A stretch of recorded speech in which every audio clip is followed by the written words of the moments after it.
Nova, you are so important in this video. Are you ready to just lavish in all of this attention? Is that what time it is for you?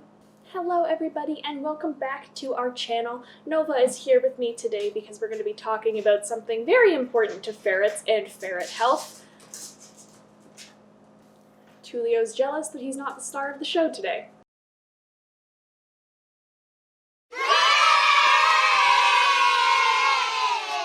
This information I feel is very important for ferret owners, so I think it's important for me as someone who has experience with insulinoma, which is what we're going to be talking about today, to put out some information for people who maybe don't have experience or are just looking for a reliable source of information. So I'm here with Nova today. She's very tired. She played really hard just now. I'm going to drink some tea and talk about insulinoma. We're going to be talking about pancreases a lot, so get ready for that. I liked last week's jazzy vibes. So not only is it time for some pancreas talk and tea, we'll also be enjoying some smooth jazz once again. Well, soul cleansing. Back to whatever useless information Kenya was talking about. For this video, we're going to be covering pretty much everything to do with insulinoma, from what it is, to potential causes, to treatments, to daily care, and then to some things you can do potentially for prevention. So basically, this has got everything for you. Super exciting. I'm going to be putting little timestamps to each of the different parts that I'm doing down below in the description, so if you want to just skip to a certain part, or if you're coming back to watch this video again and you want to go to that specific part, just go check down in the description. I'm also going to be having sources for all the information I've gathered below that you can check out for yourself if you want. Bless you! So, yeah, I think that we should just start off by talking about little Nova here. Yeah, it's your turn. We're going to talk about you. Nova was diagnosed with insulinoma on March 15th of last year, so she has been diagnosed for about a year and a month now. I have a picture here of the day I took Nova in, sort of what she looks like. I was actually sitting in exactly this chair right here. Basically what happened the day that I realized something was wrong with her and we needed to get her to the vet as soon as we could. She was super lethargic. Her eyes were they were half open, and even when she had them fully open, she was just zoning out and staring into nothingness. She wouldn't eat. I tried to get her to eat several times and she just refused. I don't know if she was drinking water, and anytime that I picked her up to try and put her on the floor to play with her or something, because normally she plays every morning, she just sat there and she didn't want anything to do with it, and then she would slowly crawl back over to her bed and go to sleep. For a ferret owner, you see that and you're instantly okay, this isn't right, something is wrong. So straight away I googled her symptoms. I realized that insulinoma is probably what she had, just based on what I was seeing and how similar her symptoms were to what I was seeing online. So we got her to the vet, and the vet did a blood sugar test, and sure enough, the vet said then and there, I think she has insulinoma. They kept her for the rest of the day, and they did blood sugar tests every hour or two just to make sure that her blood sugar was really that low. Ever since then, we have known she's our little baby with insulinoma. Isn't that right? Wasn't that a fun day? It was not a fun day. She did not like that day. So when Nova was diagnosed, it was a really big turning point for me as a pet owner, and more specifically as a ferret owner. Before that point, I had been one of those people that sort of just trusted the products for ferrets that were out there and trusted the pet store employees because I didn't know any better. I thought that they were a reliable source of information. After Nova becoming diagnosed and looking up more information online, I realized that that just wasn't the case. So because of all of this, I learned two really important lessons. The first one is to always make sure that you've been doing your own research, whether that's talking to a veterinarian or looking for sources, reliable sources online. And the other lesson, which I honestly think sometimes is more important, is forgiveness. And that's forgiveness both for yourself as a pet owner and for other people as pet owners. When I was blindly trusting pet store employees, it wasn't because I was trying to be a bad pet owner, it's just because I didn't know any better. And I think, especially with certain circles online, we have to be okay to understand that not everyone is on the same level of knowledge as you. And if you can provide people who don't know any better with information and reliable sources, and of course be kind about it, that's really an important part as well, then what am I trying to say here? Basically, don't be a jerk is what I'm trying to say. If someone doesn't know some aspect about pet care, it's not your job to attack them, it's your job to educate them. And if you attempt to educate them in a kind, understanding, and patient way, and they continue to refuse to take your advice, then really that says more about their character as someone who's refusing to take good advice than it does about your character as someone who is patiently, kindly being willing to give it. So basically what I'm trying to say here is forgive people. Not everyone is born perfect, and we need to learn from our mistakes and use them to help others. And that's what I'm gonna try and do today. Learn from my mistakes and help you folks to learn from them. Yeah. Okay, let's get into the insulinoma. What is insulinoma? Insulinoma is one of the most common illnesses in ferrets. There was a study done that showed that 50 to 70% of ferrets over the age of 3 develop some sort of cancer, insulinoma being one of the possibilities. So if you are a ferret owner, it's really important to be aware of the different types of cancers that your ferret can get, because it is extremely likely that your ferret is going to get one. 50 to 70% is a very large bracket. So insulinoma normally develops in ferrets between 4 and 5 years old, but it has been found in ferrets as early as 2 years old. Nova got it when she was 3, so just because your ferret hasn't hit that 5-year bracket does not mean that they're immune. Please still make sure that you're getting them checked out by a vet. This is finally cold enough for me to drink. Oh, so good. What was I talking about? So basically the SparkNotes version of what insulinoma is it is tumors, which are known as insulinomas, that are growing on the pancreas, and what these tumors do is they affect insulin production, which then makes the blood sugar of your ferret super, super low. Wow, Kenya, that sounds super interesting. But can you delve a little bit deeper into how this works? I sure can. So for a little bit more of a complicated version of how this works, the pancreas is broken up into 2 parts. There's the exocrine pancreas, which makes up a whopping 98% of the pancreas and deals mostly with digestion, and the endocrine pancreas, which is only about 2% of the pancreas, and this part is what deals with hormone regulation. The endocrine pancreas contains clusters of cells known as islets, and the islets contain several different types of cells, but what's really important for the sake of insulinoma is the beta cell. Beta cells produce the hormone insulin, and it's insulin's job to make sure that the blood sugar of an animal, whether it be a ferret or a human or any other type of animal, is in check. More insulin essentially means a lower blood sugar, whereas less insulin means a higher blood sugar. Where am I going with this? That's a very good question. Insulinoma occurs when these insulin-producing beta cells begin to mutate, get real big, and become cancerous. This leads to the overproduction of insulin, which, surprise, surprise, results in extremely low blood sugar, also known as hypoglycemia. Now, the causes of insulinoma. So how do these tumors grow and why are they there? That's a very good question. Veterinarians basically have 2 theories that very likely work together, and those are poor diet and bad breeding. So there was an article on ferret health and cancers that I will link down below, and it was written by Nico J. Shoemaker? It looks like Shoemaker, but it's not. I'll put his name right here. That guy. He wrote this article in 2017, and the direct quote that I want to reference, he states, "The cause of insulinomas in ferrets is currently unknown. It has been suggested that based on the natural carnivorous diet of mustelids," which is the family that ferrets belong to, "diets high in carbohydrates may contribute to the development of these tumors." This is one of those things that we haven't been able to prove yet because there hasn't been a full-blown study on it. This is just a big theory. Basically, the idea of this theory is that the reason these tumors develop is because of a diet of high carb, high fiber, low protein, low fat. Essentially what I'm describing by saying that is low quality kibble. Kibble is created using a binder, which is typically a carbohydrate like corn, wheat, potato, or peas. Now, ferrets are carnivores, and because of that, they can't process these carbohydrates as well as other animals would. But their bodies continually try to process them, and that puts strain on the pancreas, which veterinarians suspect then causes the creation of the mutated beta cells, which later become the tumors. That's a problem. I think that theory that I just discussed makes complete and entire sense. One of the reasons that I think proves this and the link to diet is simply comparing North American ferret health with that of ferrets in the UK.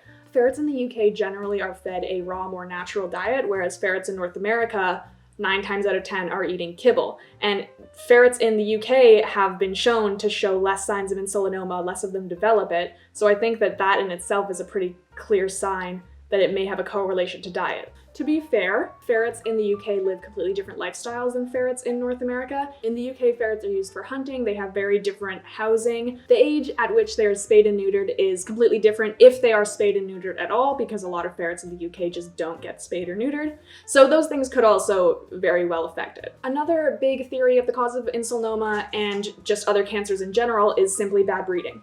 Another article I found called Founder Events, Isolation, and Inbreeding, written by a whole bunch of people that I'm not going to list, you can check it down below, there's a link to it, states, cancer rates are increasing in pet ferret populations, and although the mechanism for increasing cancer rates is currently unknown, inbreeding and genetic diversity are suspected. So this is one thing that would definitely be more North America targeted. Ferrets in North America are 9 times out of 10 from mill breeders. Any ferret from a pet store will be from a mill. I am gonna put my money on that, especially if it's a chain pet store like Petco or something.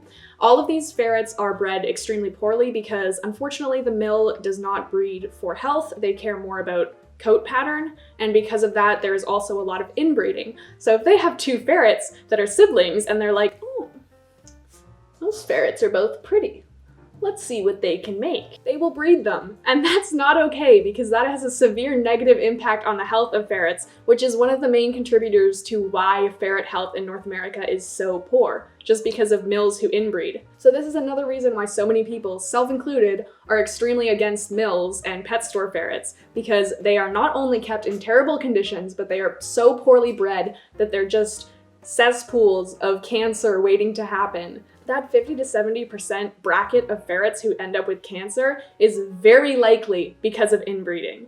Not only does mills breeding for coat patterns affect ferrets' rate of cancer, it also is why so many ferrets are deaf and suffer from Waardenburg syndrome, because they just continually breed these ferrets that aren't healthy together. So light-colored ferrets are so much more susceptible to deafness. Along with having insulinoma, Nova is also deaf. So my ferret is proof enough of these terrible breeding conditions. So please, don't buy your ferrets. I would even say don't buy your pets from pet stores, because any small animal, same exact thing is going on. Hamsters, mice, gerbils, guinea pigs, these are all normally from mills, which are breeding them super poorly. So, ugh, pet stores make me so mad.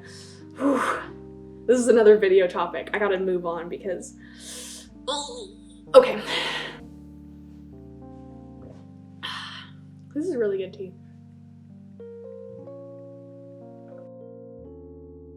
So now we're going to talk about some of the signs of insulinoma that you should be familiar with and be able to check out. I do want to put a little bit of a disclaimer on this part. If your ferret is experiencing symptoms of insulinoma and you suspect it's something that they have, you need to get them to a vet. Insulinoma is cancer, so it's not something that they're gonna just get better from. By prolonging the amount of time that your ferret goes to the vet, you're putting them through a lot of pain, first off, and you are increasing their chance of irreversible brain damage and eventually death. So please, do good by your pets, take them into the vet. Moving on. So as far as insulinoma goes, symptoms generally appear gradually, but it has happened where they just all of a sudden suddenly appear, so just be aware of that. As well as that, ferrets can go through periods of having lots of symptoms and then the next day they're okay, and then like a week or a month later they're having symptoms again. So just because your ferret isn't showing symptoms anymore doesn't mean that they don't have it, it just means that for that day they don't have super low blood sugar. Because insulinoma causes low blood sugar, the obvious biggest sign of it is lethargy. Ferrets are generally pretty sleepy animals, so if your ferret is just sleeping all day or gone into a dead sleep, that can be completely fine. It might not be a sign of insulinoma, but in my experience, it's a really different sort of sleepy, and that's why when Nova started showing signs, I instantly knew something was wrong. So if your ferret is daisy, like sort of zoning out and staring at the wall, hasn't woken up pretty much at all during the day, if they aren't responding to any sort of stimulation when you try and play with them, or if they don't want to get up to eat and drink, these are all signs of either insulinoma or something else, because your ferret might just be sick and not wanting to eat, and in that case you still need to get them to a vet. So either way, go to the vet. Just like a list of other big signs: lack of appetite, dull eyes, looking like they're zoned out, like I said. Squinting eyes, Nova had that a bit. Ferrets will paw at their mouth when they have insulinoma because it makes them drool a lot. So when they paw at their mouth, they'll sometimes have little cuts on their lips because they're claws. Nova did have these as well. So if you notice a bunch of little cuts along your ferret's lip, that could actually be a sign of insulinoma, believe it or not. Weakness of the back legs is a pretty common one. Some, like if your ferret is moving and like dragging their back legs wherever they go, or they're kind of wobbly and like falling to one side every so often, that's a pretty big sign. Tremors, that one is also, sometimes ferrets are just shaky, especially when they first wake up. So that one's sometimes not a sign. And a few other symptoms that you might see include abnormal behavior, depression, confusion, and significant weight loss. Really, if you're seeing a lot of this stuff in your ferret and you suspect something is up, just get to a vet. It's the best thing you can do.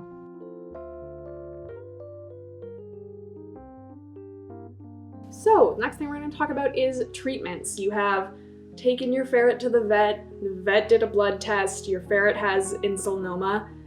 Now what? What are my next steps? So you do have a couple of different options with insulinoma, and some of them can be combined with other options, really just depending on what you want to do, the state of your ferret, and probably the opinion of your vet. So the most common one, which I'm going with, is daily medication.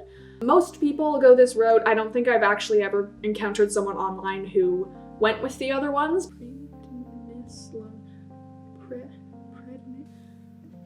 Google, help me.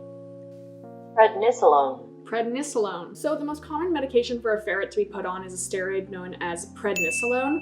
Prednisolone helps with the blood glucose concentrations. It just makes their blood sugar come back up. If ferrets don't respond to that, they will be put on another steroid called diazoxide. I can pronounce that one. It's important to note that any medication your ferret is put on won't stop the growth of the tumors. They're still going to continue to grow. All it does is it brings their blood sugar up again so that they can live happy and relatively symptom-free lives. So it's not going to cure it by any means. The second option is surgery. So surgery basically involves removing a certain portion of the pancreas. Because it's impossible to live without a pancreas, unfortunately the entire pancreas can't be removed, and because of that, tumors will continue to grow on the portion of the pancreas that is still left. So just like medication, it's not going to completely cure it, but it normally takes a couple years for the tumors to start growing back. The third option is something that I actually wasn't aware of until I was doing research onto this, and I think it's because it's relatively new, but veterinarians have started to experiment with chemotherapy and the effects of that on insulinoma. I think that's one that you're just gonna have to talk to your vet about, I guess. It seems like it's relatively new, so probably hasn't been tested that much yet, but you never know, maybe your vet will know what they're doing. Perhaps the most important treatment for insulinoma, which is almost always prescribed to a ferret that is diagnosed, is a change in diet. This is because of the leading suspicion that insulinoma is caused by diet. Before Nova was diagnosed, we were unfortunately feeding our ferrets Marshall kibble. Again, this is because I did not know that it was bad, because I saw a product that was marketed to ferrets and I assumed it was okay. Once Nova was diagnosed, we switched her to another brand of kibble that was recommended by our vet. It was a type of diabetic cat food. I honestly can't remember the brand. I think it was Purina. So they were on that for a little bit, and obviously that helped because it had less of the carbohydrate fillers and more protein in it. On the lines of food with insulinoma, it's really important that, especially if your ferret is a kibble-fed ferret and has insulinoma, that they have constant access to their food, because with insulinoma, their blood sugar goes down so quickly, they basically need to constantly be digesting food in order to keep their blood sugar level stable. So make sure that you aren't taking your ferret's food away, which again, you shouldn't be doing anyway. With kibble-fed ferrets, they need constant access to their food, so don't take their food away. So just make sure that if they're on kibble, they always have their food available to them, and it's always full. So after we switched our ferrets to kibble, we recently switched our ferrets to raw again, which I will touch on in a little bit. In my opinion, raw is better for especially ferrets with insulinoma, but I will get into that opinion a little bit later when we're talking about prevention. And another thing to do with diets, although this is true for any ferrets, it's especially important for ferrets with insulinoma that you avoid any sugars at all costs. So this means bandit treats, get those out of there. That like malt paste, Ferrovite or whatever, that's garbage. Don't feed that to your ferrets at all. Gone. And absolutely don't let your ferrets eat fruits or vegetables. I don't know, it really kind of blows my mind sometimes, and I try and be patient and understanding and forgiving, like we said at the beginning of this video, by just explaining things to people. There's a lot of ferrets on Instagram and TikTok that people are feeding fruits and vegetables. I don't know why. Fruits and vegetables have a lot of carbs. So ferrets shouldn't be eating them because this is exactly what veterinarians suspect causes insulinoma in the first place. So any ferrets, and especially ferrets with insulinoma, do not give sugars and do not give fruits and vegetables or any other type of carb. So just in conclusion about all of these treatments, there is currently not a treatment known that cures insulinoma. There are only treatments that help to prolong it and make it so that your ferrets can live symptom-free and happy lifestyles. Unless chemotherapy makes a really big jump in the next couple years and we discover a lot of really fun things about it, if your ferret has insulinoma, it is unfortunately a lifetime condition. But you can still love them anyway, because I love Nova with all my heart, and it just means that I get to spend a lot of extra time with her every day. Prevention. So how can you stop your ferret from developing insulinoma? Very good question. So based on what scientists highly suspect, it's clear that the best prevention for insulinoma is to provide your ferret with a balanced and natural diet. So this means limiting as many carbs and fibers as possible in their diet and promoting as much protein and fats as you can in their diet. Now, in my personal opinion, if you are trying to give your ferret as much protein and fats as you can and limit the amount of carbohydrates and fibers, it really just makes sense for them to be eating a raw diet. Aside from just the normal benefits of a raw diet, which will be, these are them. Oh, that one's pretty fun. I like that one. Whoa, there's so many of them. If what veterinarians suspect is the cause of insulinoma, it just makes sense that a raw diet is better. So why would you not just feed your ferret a raw diet? Because raw diet means no carbs, which means no overproduction of beta cells, which means no mutations in those cells, which means no overproduction of insulin. I know that there are people out there who don't agree with the raw diet and they don't think it's as good. If that's your opinion, you can have your opinion and I can have mine. I will continue to share my opinion of the raw diet being good, but if you don't want your ferret to go on raw, just at least make sure that they're on a kibble that has as little carbs and fibers as possible. Again, your veterinarian will be able to recommend one. Based on the research that I have done and my experiences with it. I was on a really good tangent there, babe.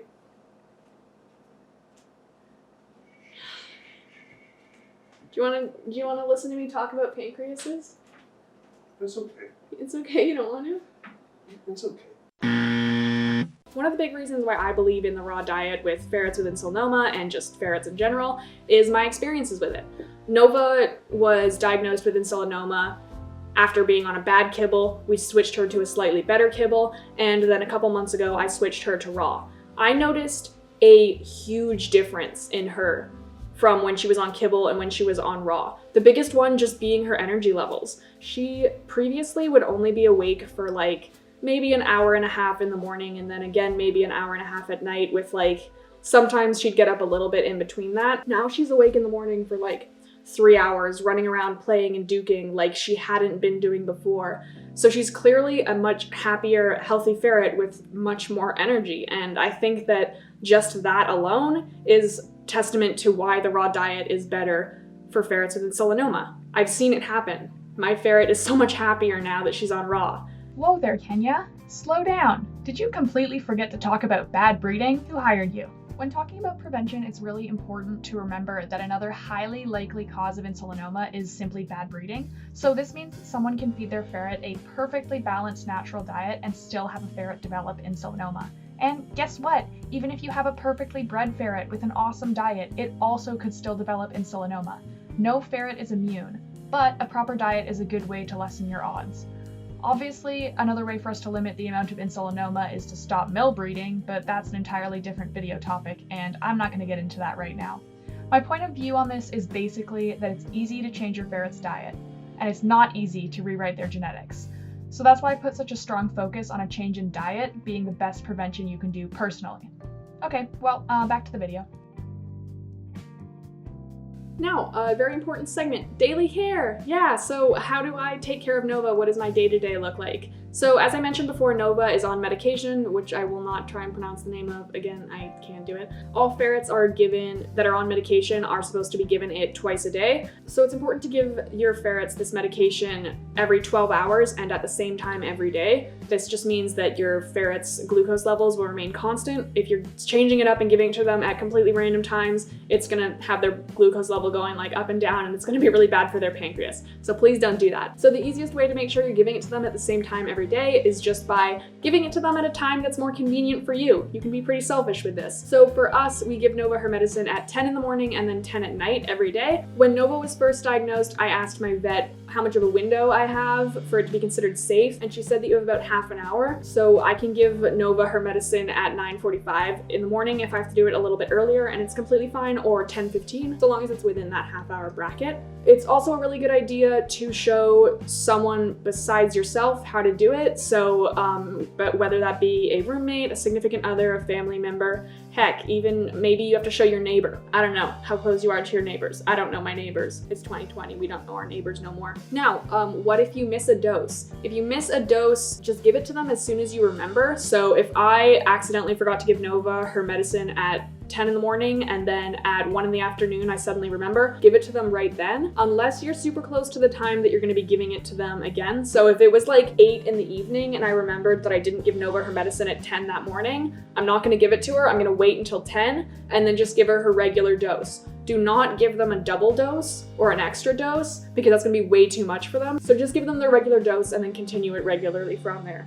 So I'm just gonna cut to me doing a little demonstration of giving Nova her medicine. Nova gets 0.2 milliliters of her medicine. It's really important before giving it to her that you shake the bottle up to make sure everything's mixed up really nice. With giving them medicine, I think that speed is really important here in order to make it as less stressful as possible. So if you can do it as quickly as you can, it just reduces the amount of stress and it makes it a more positive experience for the ferrets. Now, the first step here that I always do is I scruff Nova. There's a lot of debate about scruffing in the ferret community. In my opinion, scruffing for punishment is bad, but there are times when you have to scruff your ferret to do certain things, and giving medicine is unfortunately one of those times. Ferrets do not take medicine well. They hate new tastes. So if you're giving your ferret medicine, you're probably gonna have to scruff them. The next thing I do is I hold Nova in my lap so that there isn't any strain on her neck where I'm scruffing her, really try and support her back. Don't put them completely lying flat down, because then it's possible that they will choke on the medicine. And the technique that I started to develop that really works for me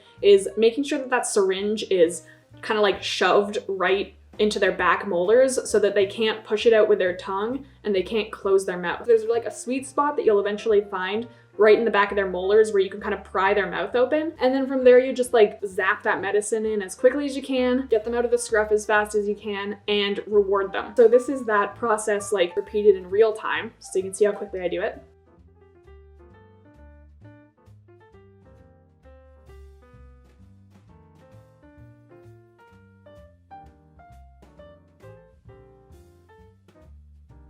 I think that the reward at the end is a very important part, whether that's a treat or just some extra loving kisses, because if you're giving your ferret that extra reward, it makes this situation into less of a negative and more of a positive. Nova is super good with taking her medicine now. Like, she still fights me a little bit on it, but she knows when it's medicine time. I keep her medicine on one particular cabinet of our house, and when I walk over there, she's like, okay, time to do my medicine. It's fine, I like this. It's actually really cute because some nights, not so much in the morning, but normally at night, if I'm watching TV or something, she'll wake up around like 9:45 because she just knows it's time for her medicine. So her body is just like naturally in that schedule. It's really interesting. Another really important thing after you give your ferret their medicine is to make sure that they eat right afterwards. The medicine can have negative effects on their stomach lining, which will give them a stomach ache first and foremost, but it can also lead to really bad things like indigestion, stomach inflammation, and ulcers.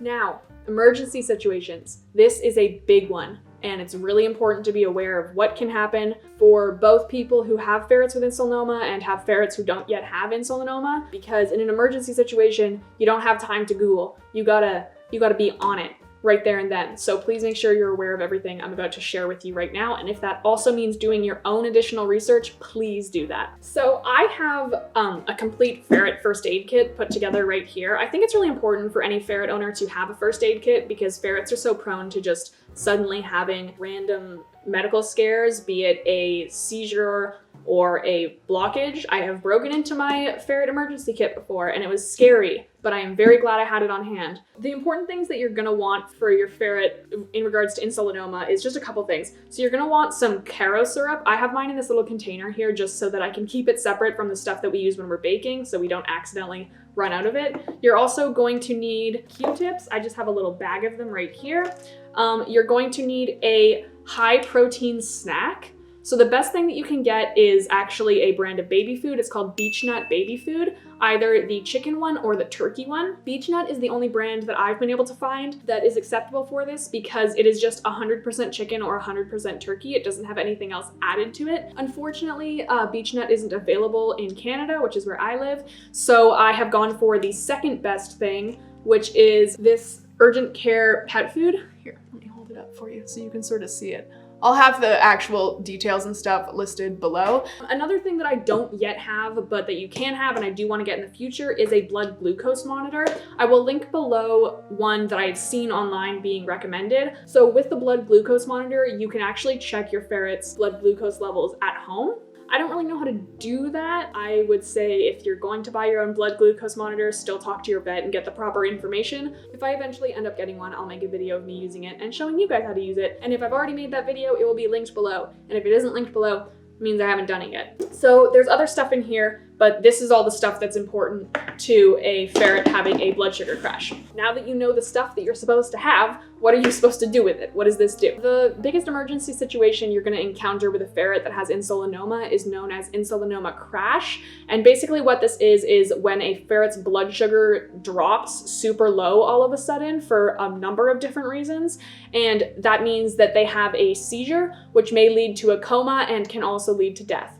So this is a very, very serious situation, and it is first and foremost a medical emergency. So if your ferret starts to do this, you need to move. Like, you don't got time to twiddle your thumbs, get going. Seizures can be caused by a bunch of different reasons. So your ferret might not be having a seizure because of insulinoma crash, it might be something else. So if your ferret is having a seizure, again, you need to get to a vet as soon as you possibly can. Thankfully, I have never personally experienced an insulinoma crash or a seizure. Now, I'm gonna go through insulinoma crash protocol, and all of this information I have gathered both from my vet who told me personally what to do, and I found a list of what to do on the Holistic Ferret Forum. Again, I'll be linking that down below. I'll just go step by step. There's essentially 4 steps. So the first thing that you're gonna do if your ferret is having a insulinoma crash is lay them down on a flat surface, on a floor, nothing high up that they can fall from, somewhere that's away from anything else so that when they're twitching, they're not gonna hit something. So just the middle of a living room floor would work.